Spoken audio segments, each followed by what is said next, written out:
छोटे जानवर इकट्ठे होकर के जी जब इकट्ठे होने का साहस करते हैं जी जी तो जरूर उनको सामने शेर खड़ा है, जी। डर लगता है, उसके बाद वो इकट्ठे होकर अपने अस्तित्व को बचाने की कोशिश करते हैं। इनके 10 की 10 सीटों पे भारतीय जनता पार्टी के उम्मीदवार संसद के चुनाव में खड़े हो। अभी हमारा जो लक्ष्य है वो 10 की 10 सीटों में जीतने का है और 10 की 10 सीटें हम जीतेंगे। जननायक जनता पार्टी आपका समर्थन करे। देखिए, ये विषय हमारा नहीं है, ये केंद्र सरकार का विषय है। केंद्रीय पार्टी हमारी तय करेगी कि उसके बाद हमने कैसे चलना है, कहाँ चलना है। अम्बाला में चुनाव की क्या संभावनाएं देखते हैं आप? चुनाव के लिए तैयार हैं, चुनाव जीतने का हमारा संकल्प, हम जीत जाएंगे। तीसरी पारी अब की बारी फिर मनोहारी। अगेन इस प्रकार के महत्वपूर्ण विषयों का निर्णय हमारा जो पार्लियामेंट्री बोर्ड है वो करता है कि अगली बारी किसको आगे रहना है। क्या जाट और नॉन जाट इसको इकट्ठा लेके चलने वाले हैं या कि जेटी रोड पर ही गाड़ी घूमेगी? कास्ट बेस्ड पॉलिटिक्स भी हमने आकर के खत्म की है। जी जी। जिन लोगों ने ये जात पात के विषय चलाए हैं वो सब विपक्ष के अंदर चलाते रहे। आम आदमी पार्टी दिल्ली में प्रचंड बहुमत है ही, कि हरियाणा के लोग उनको एक्सेप्ट कर रहे हैं। कहीं इनका कोई सिस्टम नहीं है, कार्य नहीं, और जो इनकी नीतियां हैं उसके ऊपर हरियाणा की जनता बिल्कुल भरोसा करती नहीं है।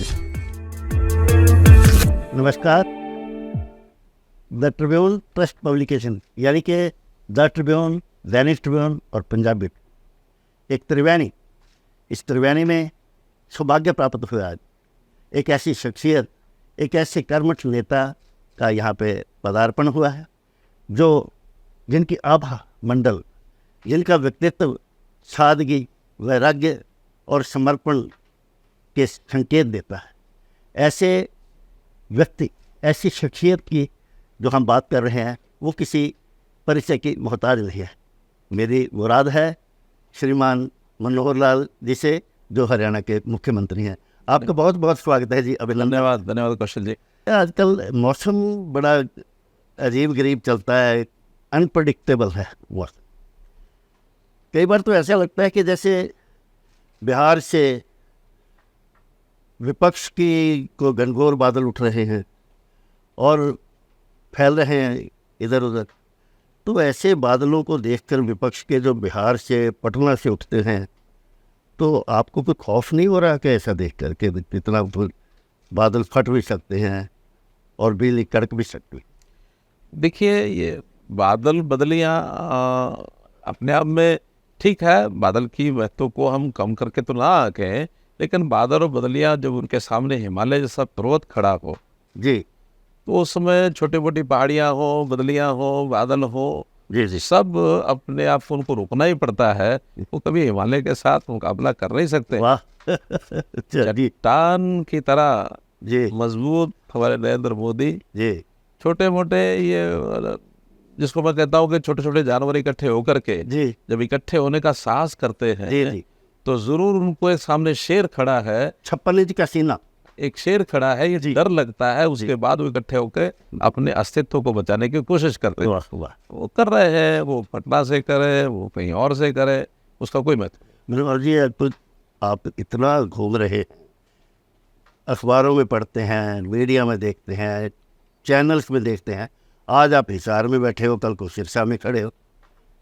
कोई थकावट, कोई ऐसा कुछ महसूस तो नहीं होता आपको ऐसे कि इतना ज़्यादा घूमना इस आयु में? एक लक्ष्य की प्राप्ति के लिए जितना काम किया जाए उतना कम होता है, और काम अगर करना है, लक्ष्य मजबूत है, तो थकावट का कोई विषय नहीं है। पंडित दीनदयाल जी उपाध्याय कहते थे कि लक्ष्य को प्राप्त करने के लिए जी। चरई वहती जी जी चलते रहो, और चलते चलते लक्ष्य की प्राप्ति अपने आप होगी, ऐसा हमारा मानना है। कभी थकावट का कोई विषय नहीं। जी। पर लक्ष्य में कई लोग, कई तरह के जो मीडिया में भी बातें होती हैं या विपक्ष के लोग भी कहते हैं कि कहीं ऐसा लक्ष्य तो नहीं है कि एकला चलो। अब आप एक दूसरी पार्टी के साथ गठबंधन में चल रहे हैं, बहुत सी चर्चाएं हैं, क्या एकला चला तो लक्ष्य तो नहीं बना रखा आपने? लोकतंत्र में आवश्यकता होती है जन समर्थन की। जी जब जनता हमारे साथ है तो हम कहाँ अकेले हैं? जी जी हम अकेले नहीं हैं। जी जी और जन समर्थन का पता हर समय जब टेस्ट होता है तब पता लगता है। जी जी लगातार 2014 में जब केंद्र में सरकार बनी, नरेंद्र मोदी जी एक बहुत बड़े बहुमत के साथ सरकार में आए। 2014 में हरियाणा में भी हम बहुमत में सरकार में आए। 2019 में भी पूर्ण बहुमत, अच्छे बहुमत से केंद्र में सरकार दोबारा रिपीट हुई। हमारे यहाँ ज़रूर थोड़ा सा हरियाणा में कमी रही, तो उसके कारण से पोस्ट इलेक्शन हमने एक अरेंजमेंट किया, हमने गठबंधन किया है, जो गठबंधन भी बहुत ठीक ठाक चल रहा है। लेकिन जनता समर्थन हर बार, मुझे लगता है कि आज भी जो स्थितियां हैं, जनता का समर्थन केंद्र में नरेंद्र मोदी जी के साथ, वहाँ एक मजबूत सरकार बनाने के लिए हरियाणा की 10 की 10 सीटें जीतने का हमारा संकल्प है। और हरियाणा में भी एक पूर्ण बहुमत की सरकार के साथ आएंगे। 10 की 10 सीटों पे भारतीय जनता पार्टी के उम्मीदवार संसद के चुनाव में खड़े हो। अभी हमारा जो लक्ष्य है वो 10 की 10 सीटों में जीतने का है, और 10 की 10 सीटें हम जीतेंगे। और जननायक जनता पार्टी आपका समर्थन करेगी। देखिए, ये विषय हमारा नहीं है, ये केंद्र सरकार का विषय है। केंद्रीय पार्टी हमारी तय करेगी कि उसके बाद हमने कैसे चलना है, कहाँ चलना है। कम से कम पिछले दो चुनाव में तो हम अकेले लड़े हैं, चाहे वो 14 का चुनाव हो चाहे 19 का चुनाव। अब क्या होना है ये हमारा पार्लियामेंट्री बोर्ड तय करता है, हम यहाँ हरियाणा में बैठ के तय नहीं करते। एक प्रश्न मनोहर लाल जी ये है कि आपकी पार्टी के एक दिग्गज नेता, अनुसूचित जाति के नेता रतन लाल कटारिया, दुर्भाग्य से उनका देहांत हो गया। आपको बड़ी क्षति की बात भी है ये पार्टी के लिए। अब अम्बाला में ये जो जहाँ से वो सांसद थे, उसका उपचुनाव की क्या संभावनाएं देखते हैं आप? देखिए, ये विषय जब इस प्रकार से अचानक अकस्मात कोई सीट खाली होती है तो मुख्य काम चुनाव आयोग का होता है, केंद्रीय चुनाव आयोग उसमें क्या फैसला लेता है, कब लेता है। चुनाव अगर वो कराने की बात सोचते हैं तो हम चुनाव के लिए तैयार हैं, और चुनाव तैयार होकर के लड़ने का नहीं, चुनाव जीतने का हमारा संकल्प, हम जीत जाएंगे। तो कई बार ऐसे में सुनने में आया है कि ये विधानसभा और लोकसभा के जो चुनाव हैं वो आप इकट्ठे कराने जा रहे हैं, ऐसा भी कुछ चर्चा है? ये भी हमारे पार्लियामेंट्री बोर्ड, और अगर कोई विषय आएगा तो हमने उनके ऊपर छोड़ा है। और वैसे भी काम चुनाव आयोग का है। अगर चुनाव आयोग तय करेगा इकट्ठा करने की तो इकट्ठा लड़ेंगे, वो तय नहीं करेंगे क्योंकि दोनों चुनाव में 5 महीने का अंतर है जी। उस 5 महीने के अंतर को चुनाव आयोग कैसे रखता है, ये उनका मामला ज़्यादा है। हाँ, हमारे मोदी जी की हमारी जो नीति है, पॉलिसी है कि चुनाव जितने ज़्यादा इकट्ठे एक साथ हों, ये मोदी जी कई बार कह चुके हैं। क्योंकि हर अलग चुनाव में एक समय खराब होता है, आचार संहिता लगती है, विकास के काम रुकते हैं, साधन भी लगते हैं, पार्टियां भी एक समय चुनाव होने की वजह कई बार चुनाव होते हैं तो उतने समय उनके भी ज़्यादा मेहनत और ज़्यादा समय लगता है। एक साथ होते हैं तो अच्छी बात है, लेकिन निर्णय अंतर्गतवा केंद्र में हमारी पार्लियामेंट्री बोर्ड और वैसे चुनाव आयोग फाइनल करेगा कि क्या करना है, कैसे करना। हम तैयार हैं। हम दर्शकों को यहाँ ये बता दें कि माननीय मनोहर लाल जी मोदी जी के कितने करीब हैं। ये हम लोग जो पुराने लोग हैं वो जानते हैं कि गुजरात में जब वो मुख्यमंत्री रहे, उनके चुनाव में इनकी भूमिका एक डायरेक्टर की रही है। आज तो ये एक हीरो के रूप में सामने है। ये कहा भी जाता है कि जो स्ट्रेटजिस्ट होते हैं वो पीछे होते हैं, ऐसी तरह फिल्मों की तरह डायरेक्टर पीछे होता है लेकिन उसकी बड़ी भूमिका होती है। आपका मोदी जी के साथ जो घनिष्ठ संबंध है, क्या हम ये समझें कि तीसरी पारी अब की बारी फिर मनोहारी? देखिए, मैंने बताया कि ये हम भारतीय जनता पार्टी में हमारा कोई भी नेता, कोई भी कार्यकर्ता कभी भी ऐसा क्लेम करने का कोई आदि नहीं है, कोई परंपरा नहीं, हम करते भी नहीं है कि अगली बार किसने क्या करना है। अगेन, इस प्रकार के महत्वपूर्ण विषयों का निर्णय हमारा जो पार्लियामेंट्री बोर्ड है वो करता है कि अगली बारी किसको आगे रहना है। ये काम मेरा कभी है नहीं, पहले भी नहीं था। 2014 में भी मुझे कई लोगों ने पूछा कि आप मुख्यमंत्री कैंडिडेट होंगे, मैंने कभी ये मेरा काम नहीं है। फिर वो कैंडिडेट कई हैं, 6-7 है मुकाबला। मैंने कहा 6-7 तो कम है, चाहे मन में इच्छा 90 के 90 लोग रखे तो क्या आपत्ति है। इसलिए हमें इस बात के बारे में सोचने का कोई विषय नहीं है, हमारा पार्लियामेंट बोर्ड तय करेगा वो काम। अभी आपने कहा कि संसद की 10 सीटें आप लड़ेंगे और जीतेंगे भी। मैं दर्शकों को ये भी, पाठकों को ये बताना चाहूँगा कि आज दैनिक ट्रिब्यून का एक शीर्षक है 10 का दम। उसमें हमने माननीय मुख्यमंत्री के बारे में बताया है कि विकल्प देव और दूसरे सीनियर नेता हैं, अमित शाह, जो हमें सुनने में आता है कि आपको फिर से नेतृत्व यानी कि लोकसभा का चुनाव करवाने का आपको जिम्मा सौंपा जा रहा है। क्या ये सही है? देखिए, जो भी मुख्य दायित्व वाला व्यक्ति होता है उसके जिम्मे होता है कि अपने क्षेत्र की जहाँ भी मुख्यमंत्री प्रदेशों के हैं, जी स्वाभाविक उनकी जिम्मेदारी होती है कि अपने क्षेत्र की सभी लोकसभा सीटों पर जी अच्छे चुनाव की व्यवस्था करके चुनाव जीतना। जी तो ये बड़ा स्वाभाविक है कि मेरे पास अगर ये दायित्व है हरियाणा के मुख्यमंत्री का, तो स्वाभाविक है 10 से 10 सीटें जीतने का काम राइट। हमारा दायित्व है। जी जी, आपने कहा कि ये तो हो गई संसद की बात, और आपने कहा कि तीसरी बार ये तो मोदी जी या अमित शाह या हाईकमान जो है वो फैसला करेगी। फिर भी मनोहर जी, मैं ये जानना चाहूँगा कि आपका पिछले 9 वर्ष का अनुभव, यानी कि दो पारियों का, वो अनुभव कैसा रहा, और इसके साथ ही आप कुछ ऐसे काम जो आपके लक्ष्य थे या आने वाले लक्ष्य होंगे, आप कुछ ऐसा संक्षिप्त में बताना चाहिए। देखिए, 9 वर्ष का कार्यकाल बहुत अच्छा मैं समझता हूँ इस मायने में रहा है कि हमने चुनाव लड़ते समय 2014 में जो बातें तय की थी कि इस प्रदेश से हमको भ्रष्टाचार खत्म करना है, भय मुक्त ये समाज हमको बनाना है, जी भाई भतीजावाद इसको खत्म करना है, पूरे हरियाणा का समान विकास करना है, इन सब चीज़ों पर आगे बढ़ रहे हैं जी और बहुत संतोष हमको भी है, जनता को भी है। जी इसलिए 9 वर्ष के इस कार्यकाल में हम जितना मैक्सिमम कर सकते थे उन्हें किया है। जी आगे आने वाले समय में जो चीज़ें बची हैं उनको भी हम पूरा करेंगे। इसलिए हमें अपने कार्यकाल के काम की पूरी संतुष्टि है और हमने खास करके गरीब की यानी कैसे उसको सहायता की जाए, कैसे उसको आगे बढ़ाया जाए, कैसे उसका उत्थान किया जाए, गरीबोत्थान के कार्यक्रमों ने बहुत लिए हैं। अंत्योदय की भावना को लेकर के मैं यही इस प्रश्न करने वाला था कि अंत्योदय भारतीय जनता पार्टी का एक मुख्य लक्ष्य रहा है, ना केवल हरियाणा में, पूरे हिंदुस्तान में। मोदी जी भी यही लक्ष्य को लेकर चले हैं, और इनके जो पुराने भाजपा के नेता हैं, दिवंगत नेता हो चुके हैं, ये अंत्योदय उनके ही दिमाग की उपज थी। तो इसी अंत्योदय के बारे में आप थोड़ा सा और बताना चाहिए।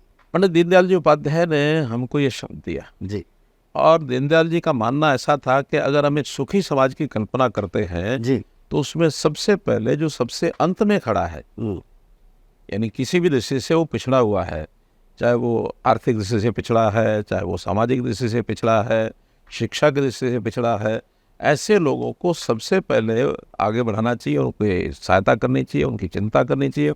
और जैसे जैसे पीछे वालों को हम आगे बढ़ाते जाएंगे, समाज में एक सुखी समाज की कल्पना अपने आप सार्थक हो जाएगी। जी जी नहीं तो पीछे वाला बहुत पीछे रह जाए, आगे वाला बहुत आगे बढ़ जाए। खाई अगर बढ़ती है तो परस्पर द्वेष खड़े होते हैं, परस्पर द्वंद्व खड़े होते हैं, परस्पर जब दूरियां बढ़ती हैं तो एक दूसरे से आदमी दूरी बनाने लगता है। जी तो उसमें समाज सुखी नहीं हो सकता। समाज सुखी होता है जब हम उनको निकट लाएं। तो निकट लाना तभी हो सकता है संभव कि हम जो पीछे रह गए उनकी सहायता करें, जी उनकी रोजगार के लिए, उनकी शिक्षा के लिए, उनके स्वास्थ्य के लिए। जी ऐसी सब बातों को ध्यान में रखते हुए उनको आगे बढ़ाना ये हमारा काम है। जी भारतीय जनता पार्टी अपने आप में एक राजनीतिक पार्टी है, इसमें कोई संदेह नहीं है, लेकिन ये भी एक कोई रहस्य की बात नहीं है कि राष्ट्रीय स्वयंसेवक संघ, जो कि एक नॉन पॉलिटिकल संगठन है, उसका भी आपके साथ तालमेल बना रहता है, और वहाँ से भी कुछ लोग संघ से जो प्रशिक्षित होते हैं वो राजनीति में भी आते रहते होंगे। क्या ये बात सही है जो आम चर्चा में भी होती है? देखिए, जहाँ तक राष्ट्रीय स्वयंसेवक संघ का आरएसएस का विषय है, वो एक संस्कार देने की एक ऐसी शाला है, जी कार्यशाला है कि जिसमें जो व्यक्ति उसमें जाता है और कुछ समय लगातार उसमें चलता रहता है तो जी। उसको एक देशभक्ति के संस्कार, ईमानदारी के संस्कार, अनुशासन जी और खास करके शारीरिक विकास में वहाँ व्यायाम होता है तो शारीरिक बल भी मिलता है। योगाभ्यास के नाते से उसके बहुत से गुणों का विकास होता है। जी। तो ऐसे गुणों का विकास और ऐसे संस्कारित होकर के व्यक्ति किसी भी क्षेत्र में जाता है तो वो अच्छा ही काम करता है। जी तो ये ठीक है कि संघ के जो स्वयंसेवक हैं कुछ समय वहाँ ट्रेनिंग के बाद जी अन्य नए क्षेत्रों में जाते हैं। जी। केवल राजनीति में आते ऐसा नहीं है, राजनीति में तो आते भी हैं, जी आते ही हैं। राजनीति के साथ साथ कोई शिक्षा में जा रहा है, कोई बहुत दूर जो आदिवासी क्षेत्र, वनवासी क्षेत्र है, उनके अंदर लोगों की जाके सेवा करता है, सहायता करता है। कहीं यहाँ जो बस्तियाँ हैं, पिछड़ी बस्तियाँ या जो जिसको अंत्योदय बस्तियाँ हम कह सकते हैं, वहाँ भी जाके सेवा के काम करते हैं। जी ऐसे सब क्षेत्रों के अंदर वो मजदूर क्षेत्र में भी काम करते हैं, विद्यार्थी क्षेत्र में भी काम करते हैं, किसानों में भी काम करते हैं। तो ऐसा एक अच्छे संस्कारों के माध्यम से संघ का एक संस्कारित स्वयंसेवक जाके काम करेगा जी। वो उन गुणों के बाद को साथ लेकर के जाके काम करेगा। मैं विद अपोलॉजी ये सवाल जरूर करना चाहूँगा कि आपकी पार्टी के लोग, नेता लोग अक्सर आरोप लगाते हैं कि कांग्रेस पार्टी जो है वो परिवारवाद की पार्टी है, उसका हाईकमान जो है वो एक परिवार है। तो लेकिन उनका पलटवार भी होता है कि आपका भी एक परिवार है जिसको संघ परिवार कहते हैं। इसके बारे में आपकी क्या राय? परिवार की बहुत सी कल्पनाएं हैं। अगर मैं इस पे कहूँ कि अयम निजा प्रोवेति गणना लघु चेतसाम उदार चरिता नाम तो वसुधैव कुटुंबकम। वाह। यानी जो छोटी सोच के लोग होते हैं, ये मेरा है, ये तेरा है, इसी में उलझे रहते हैं, जी उनका मन बहुत संकुचित होता है। जी जो ये विचार करते हैं कि उदार चरित्र के, जी। वो विचार करते हैं कि सारा विश्व ये एक परिवार है। ओके। तो परिवार की कल्पना अलग अलग है। जी मैं कहता हूँ मेरा हरियाणा 2.5 करोड़ पौने 3 करोड़ जनता, ये सारा मेरा परिवार है। जी राष्ट्रीय स्वयंसेवक संघ आज लाखों स्वयंसेवक, बल्कि मैं करोड़ों समर्थक कह सकता हूँ, जी वो करोड़ों समर्थक वो सब मिल करके कल्पना करते हैं कि हम सब एक परिवार के रूप में हैं। तो कोई बड़ी इकाई को परिवार मान करके उसका अपने आप को जोड़े तो उदार है, जी और छोटी इकाई को कोई कहे कि मेरा परिवार यानी मेरा बेटा बेटी माता पिता भाई बहन जी। और ये मेरा परिवार है, तो कांग्रेस का परिवार ये लघु परिवार है। लोग परिवार। हमारा जो एक विस्तृत परिवार है उसकी कल्पना अलग है। जी तो एक अलग तरह के परिवार की बात, परिवार शब्द में कोई दोष नहीं है, जी। लेकिन किसको आप परिवार मानते हैं, विचार इस पर करना होगा। परिवार की बात इन्होंने की है कि परिवार जो है उदारवादी वो परिवार है, वो ऐसा नहीं है कि अपने भाई भतीजावाद का परिवार है। हाँ। जब आप उदारवाद की बात करते हैं तो हम हरियाणा पर वापस आ जाते हैं। जाटवाद की राजनीति, यहाँ पे अक्सर ये एक धारणा बनी हुई है कि वही जीता है जो जाटों का समर्थन ले। ये एक तरफ जाटवाद की राजनीति, एक गैर जाट की। तो ये उदारवाद जो है ये आप क्या जाट और नॉन जाट इसको इकट्ठा लेके चलने वाले हैं या कि जेटी रोड पर ही गाड़ी घूमेगी? चुनाव लड़ते समय मैंने 2014 में कहा था कि हरियाणा एक, हरियाणा में एक। हरियाणा में तो सब लोग हैं जी। अब मेरा कार्यक्षेत्र जो कि हरियाणा है, जी जी। तो मैं हरियाणा के सब लोगों को एक साथ लेकर के चलता हूँ। कोई जात पात का विषय नहीं है। हमने 3 सी पर चोट लगाई है। जी 3 सी यानी करप्शन, क्राइम और caste based politics. Caste based politics भी हमने आकर के खत्म की है। जी जी जिन लोगों ने ये जात पात के विषय चलाए हैं वो सब विपक्ष के अंदर चलाते रहे हैं, जी जी जिनके कारण से ये सारे विषय आते हैं कि ये जाटवाद, ये गैर जाटवाद, ये फलानावाद। हमने कभी इस पर विचार नहीं किया। जी। हमारे यहाँ तो बड़े बड़े पदों पर सब प्रकार के लोग रहे हैं, चाहे उसमें अनुसूचित जाति के लोग हों, चाहे उसमें जाट हों, चाहे उसमें ब्राह्मण हों, चाहे उसमें पंजाबी हों, चाहे उसमें बैकवर्ड क्लास के लोग हों। हर जाति का व्यक्ति जो योग्य व्यक्ति है वो योग्यता के आधार पर आगे बढ़ता है, उसकी कार्यक्षमता क्या है उस नाते से। और ये फिर बारी बारी से रोटेशन में सब चीज़ें होती हैं। जी। कोई एक जाति को पकड़ करके चलना जातिवाद वो कहा जाता है। हम एक बिल्कुल। जाति को पकड़े नहीं चलते हैं। हमारे सब प्रकार के सब लोग हैं। किसी जाति का व्यक्ति ऐसा नहीं है कि जो हमारे यहाँ किसी को जाति समझ के आगे बढ़ाया जाता हो या जाति समझ के पीछे हटाया जाता हो, ऐसा बिल्कुल नहीं। यानी कि जैसे कि पहले आप के जो पहले लीडर रहे हैं वो Bharatiya Janata party, Indian national Lokdal, जिसको जाटवाद के साथ भी जोड़ा जाता है, ऐसे संबंध भी आगे बन सकते हैं। कोई इनेलो जैसी पार्टी हो या जजपा के भी साथ लिया जा सकता है या नहीं लिया जा सकता, कोई ऐसी बात नहीं है? देखिए, ये लोकतंत्र में राजनीतिक समीकरण होते हैं। जी क्योंकि अगर किसी जगह पर द्वि पार्टी सिस्टम हो तो सब विषय खत्म हो जाते हैं। जी दोनों पार्टियां, एक इधर चलेगी एक उधर चलेगी, आमने सामने मुकाबले होते रहते हैं। लेकिन जब मल्टी पार्टी सिस्टम होता है तो मल्टी पार्टी सिस्टम में जनता में के अंदर जाने के लिए आखिर अच्छे लोगों का अगर कोई ग्रुप बनता है या सम विचारों के लोगों का ग्रुप बनता है और किसी दूसरे जो विचार के लोग हैं जिनकी नीतियाँ हमारी नहीं मिलती हैं, आखिर वो भी किसी न किसी कारण से इकट्ठे होते रहते हैं। सत्ता प्राप्ति किसी का गोल हो सकता है, जी। हमारा सत्ता प्राप्ति गोल नहीं है, लेकिन जो प्रदेश में देश में नुकसान पहुंचा सकते हैं उनको दूर रखने के लिए अपना पक्ष मजबूत तो हमको करना ही है। जी तो अपना पक्ष मजबूत रखने के लिए समझौते पहले हुए हैं, आगे जरूरत पड़ती है तो होते हैं। जैसे हमने 2019 में किया ना, तो हमने उस समय कांग्रेस ने इस प्रदेश का, न केवल प्रदेश का बल्कि देश का जो एक नुकसान पहुंचाया उनको और जिस प्रकार का विनाश किया, उसको दूर रखने के लिए थोड़ा हम विचार के लोगों को इकट्ठे होकर के सरकार तो बहुमत से चलती है, तो बहुमत से चलाने के लिए आवश्यकता पड़ने पर ये सब होता है। हाँ, सत्ता में किसी को दूर रखने के लिए और अब बिना किसी टारगेट के हम इकट्ठे हो जाएंगे। जैसे आज ये पटना की बात आप कह रहे हैं, उनका कोई विचारों से कोई समर्थन नहीं है एक दूसरे के साथ, लेकिन उनको भय क्या लगता है कि नरेंद्र मोदी को हटाना शायद हमारे अकेले का बस का नहीं है जी। तो एक नेगेटिव पॉलिटिक्स करने के लिए वो सब इकट्ठे हुए, जिसको जनता समझती है, जनता समर्थन देने वाली नहीं है। लेकिन अगर कहीं हम विचार इस नाते से जनता के भलाई के लिए, जनता के हित के लिए अगर 2-4 पार्टियां इकट्ठी होती है, अब एनडीए हमारे पास भी है, तो एनडीए के हमारे जो लोग हैं वो साथ इकट्ठे मिलकर चलते हैं। यूपीए के नाते से उन्होंने अपना नाम रखा हुआ है, लेकिन यूपीए के लोगों का कोई विचार या कोई टारगेट एक नहीं है। एनडीए कमोबेश एक विचारों के नाते से एक दिशा में चलने का एक संकल्प लेकर के आगे बढ़ा हुआ। जी जी। ये देखिए मनोहर लाल जी का कहना है कि संभावनाओं के द्वार जो है वो कभी बंद नहीं होते हैं, ये पॉलिटिक्स की अक्सर कही जाती बात। आपने 3C की बात की थी अभी, करप्शन। 3C में ये भी आता है कि नौकरियों में करप्शन, ये बड़ी चर्चा है। वैसे माफ़ करना, यहाँ तक चर्चा है कि बड़े बड़े अफसर जो हैं, जो आपके आयोग है उसके अफसर की गिरफ्तारियाँ होती हैं, ये कहा जाता है पेपर लीक हो जाते हैं। ये चीज़ वहाँ जाकर भी अटक जाती है कहीं, जो भ्रष्टाचार का या नौकरियों में।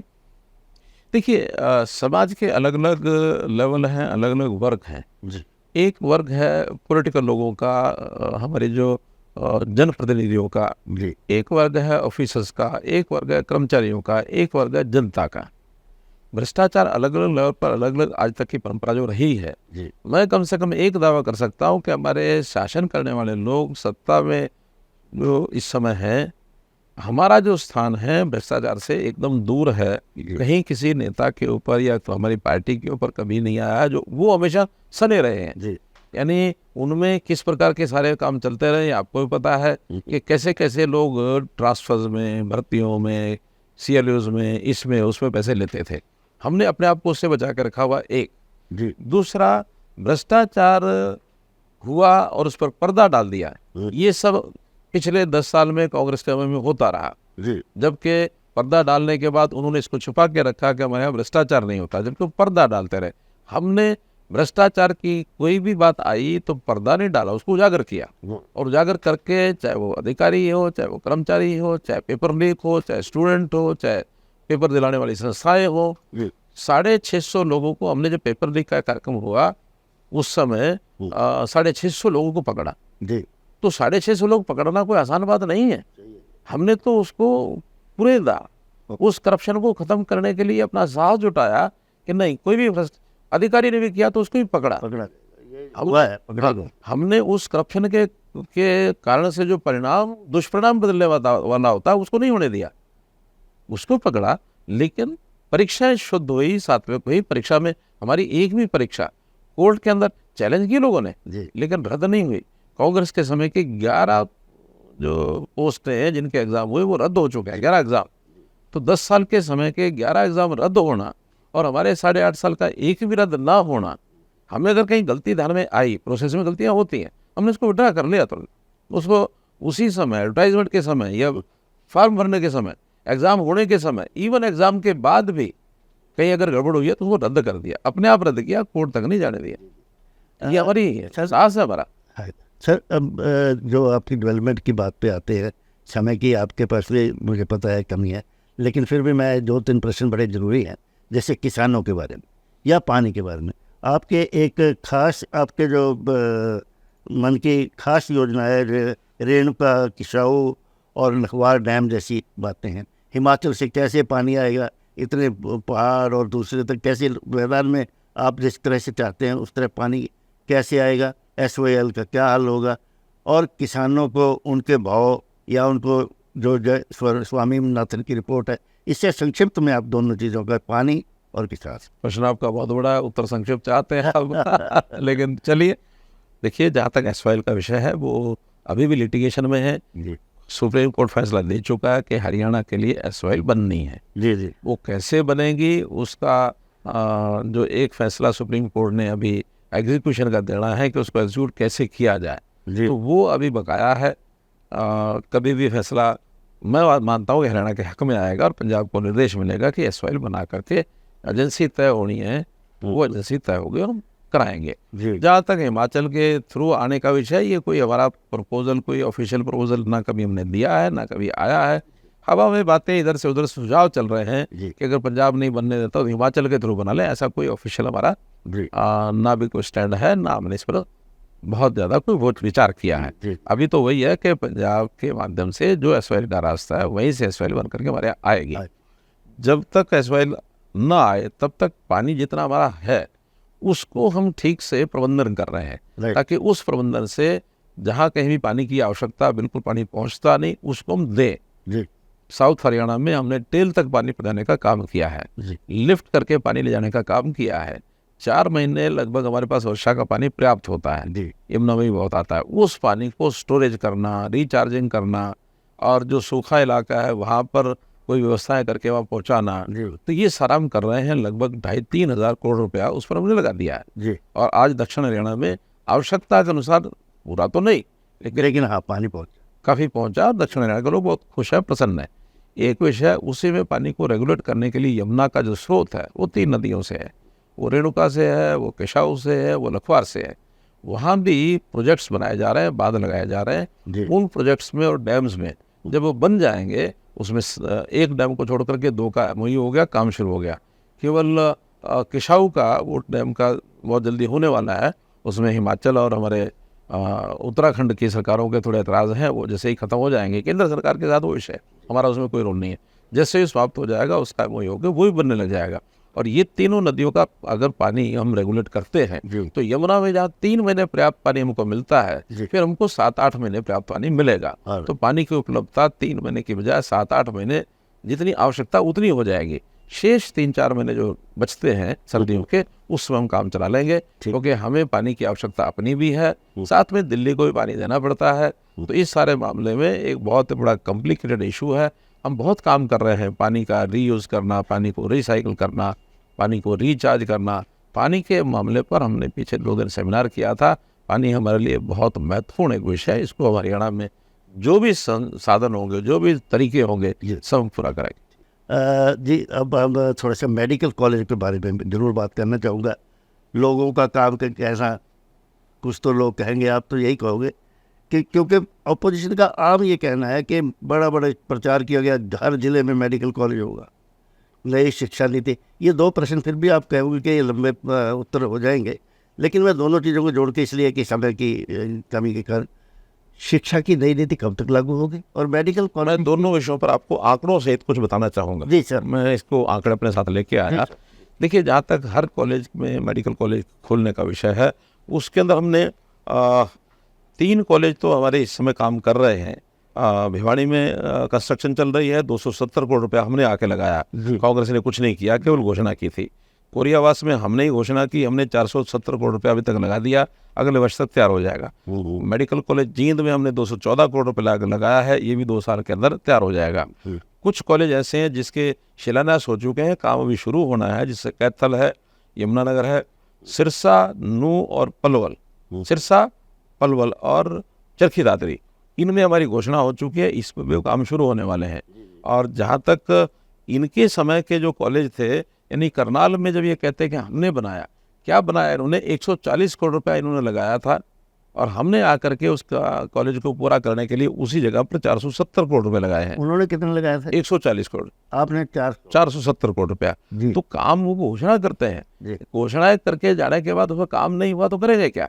इसलिए घोषणा सरकार और एक क्रियान्वयन करने के लिए जो काम करने वाली सरकार, इन दोनों का प्रचार करना चाहिए।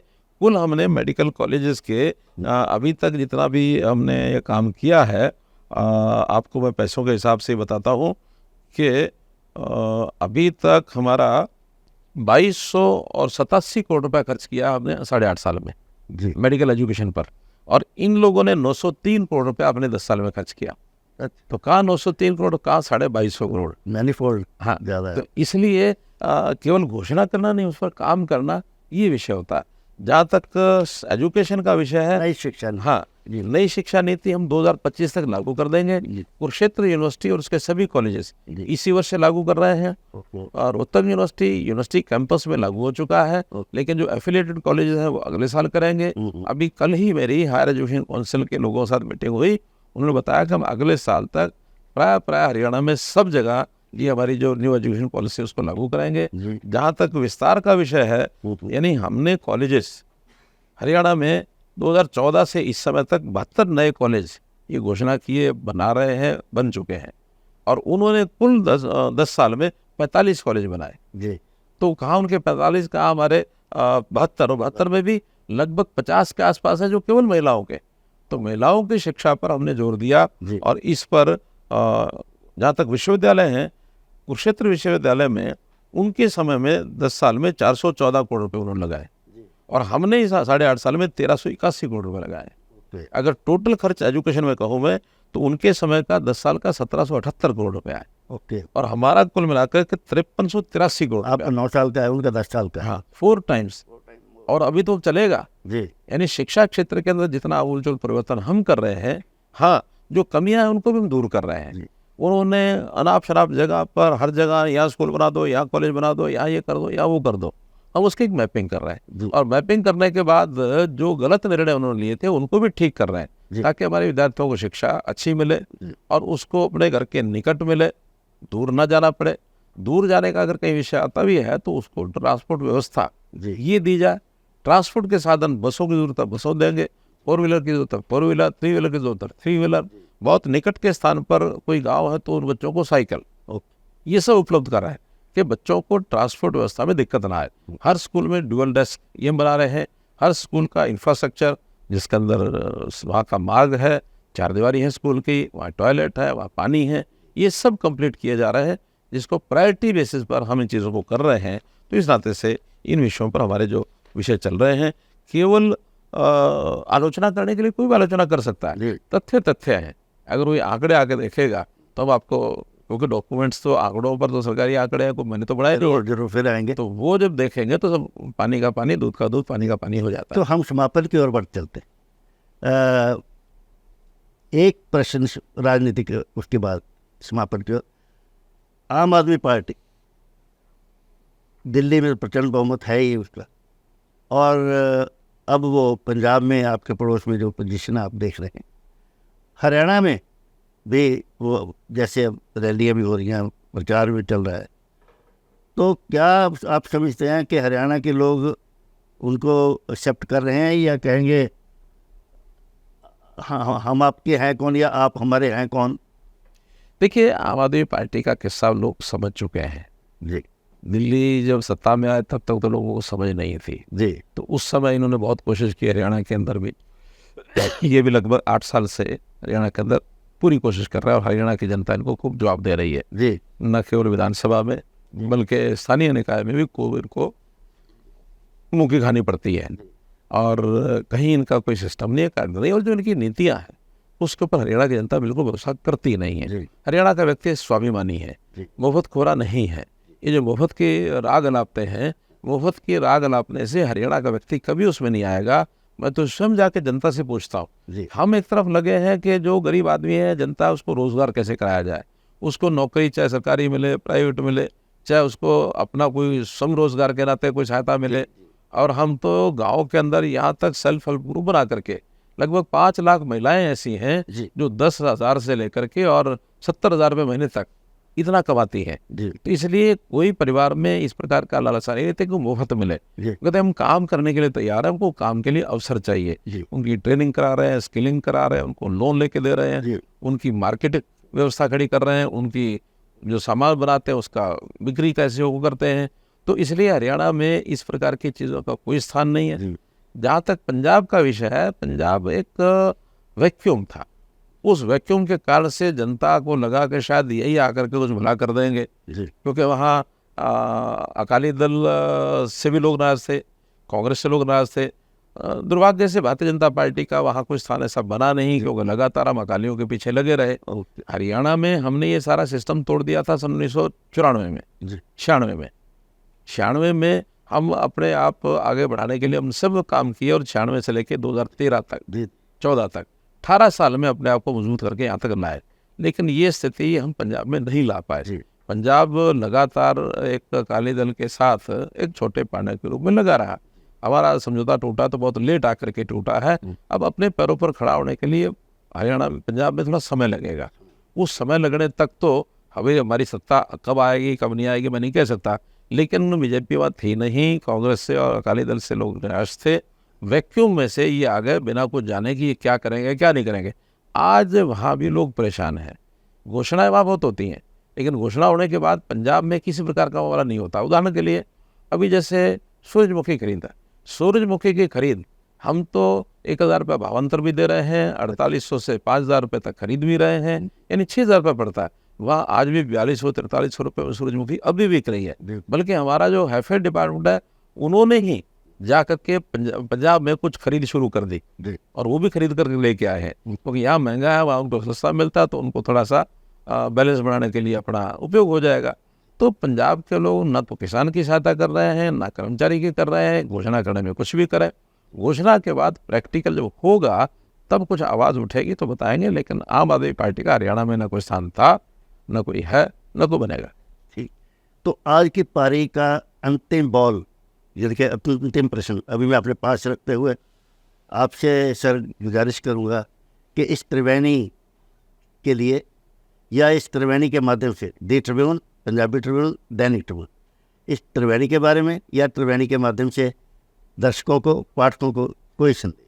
देखिए, ट्रिब्यून अखबार जब भी मैं देखता हूँ, पढ़ता हूँ, सुनता हूँ इसके बारे में, तीनों जो ग्रुप हैं इनके लिए मन में एक उत्साह आता है कि एक ऐसे समय में जब देश आज़ाद नहीं था, आज से 140 साल पहले जब सोचा गया इस अखबार के बारे में और शुरू किया था सरदार दयाल सिंह मजीठिया जी ने, तो ये अखबार उस समय से निष्पक्ष तौर पर बिना किसी अकेले मालिक के एक संस्था के रूप में चल रही है। इतने लंबे समय तक संस्था के रूप में चलना अपने आप में एक बहुत बड़ी बात है। मैं इस बात के लिए सारी मैनेजमेंट को, सब प्रबंधकों को, सभी ट्रस्ट के लोगों को बहुत बहुत बधाई और बहुत बहुत शुभकामना देता हूँ। इसी प्रकार से ट्रिब्यून ग्रुप, ये त्रिवेणी दिन दुगनी रात चौगुनी उन्नति करता रहे, यही मेरी शुभकामना। अंतिम प्रश्न, आप रहते हैं कबीर कुटीर में, तो ये बाणा, ये वैराग्य, वैवाहिक जीवन को